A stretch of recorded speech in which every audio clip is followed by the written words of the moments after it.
Manatees, dolphins, and sea turtles are some of the gentlest creatures in the deep. Don't mess with them, and usually they won't mess with you.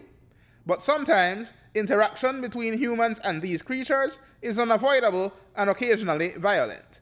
And that is where the Belize Marine Mammal Stranding Network comes in to pick up the pieces.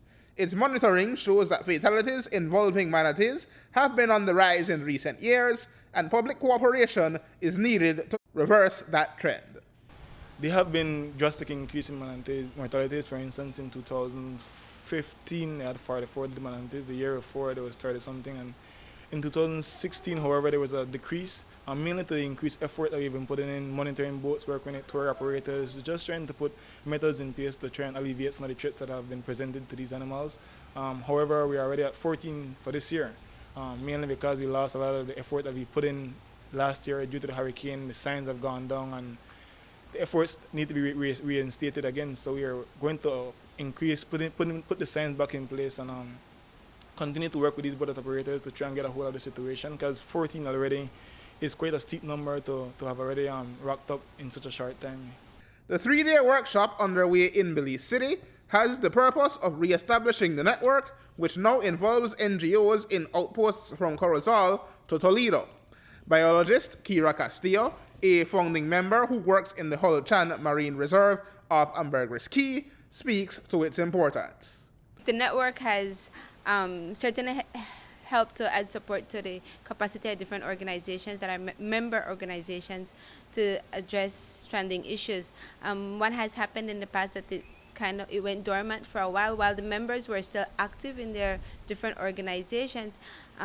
We haven't been very active as a group. So what this workshop is going to do is to help us to see how we can start working back together, how to strengthen the network again, because it still exists, but how to start putting in those same the same things we had in the past, where we who to respond, who's going to call, and the response procedures. Visiting trainers from the US and the Garrett of the Florida Fish and Wildlife Conservation Commission and Dr. Claire Simeone of the Marine Mammal Center speak to the various causes of stranding and why caution is needed in handling these innocent creatures. With manatees and dolphins, sometimes you have manatees and dolphins that become orphaned, separate from their mom for some reason, and become, distressed for that reason.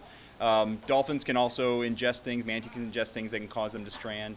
There can also, depending on boats being near manatees, they can hit manatees and cause a stranding as well. Well, if a marine mammal is on land, that would be abnormal, since they should be spending their time in the water. And so often animals that are on land are sick for some reason. And so if you push them back into the water, then unfortunately they're just going to become sicker and come back up onto land. And so it's important to notify the Belize Marine Mammal Stranding Network, and then they send out their colleagues to assess the situation, because these animals can have diseases that can be transferred to humans, so we want to make sure that humans are safe as well. Ultimately, says Galvez, the crime lies not in the accidental collision, but in failing to render aid. It's best to leave it correct, but call it in, let us be aware of it. If you hit a manatee with a boat, it's not a crime to hit a manatee with a boat. Accidents do happen. We cannot monitor a boat, so our manatees are at the same time. So calling us gives us an opportunity to go out and actually find the animal, and perhaps the animal is injured, but minor injury that can be fixed. And you've had cases where you have successfully animals that have been rehabilitated.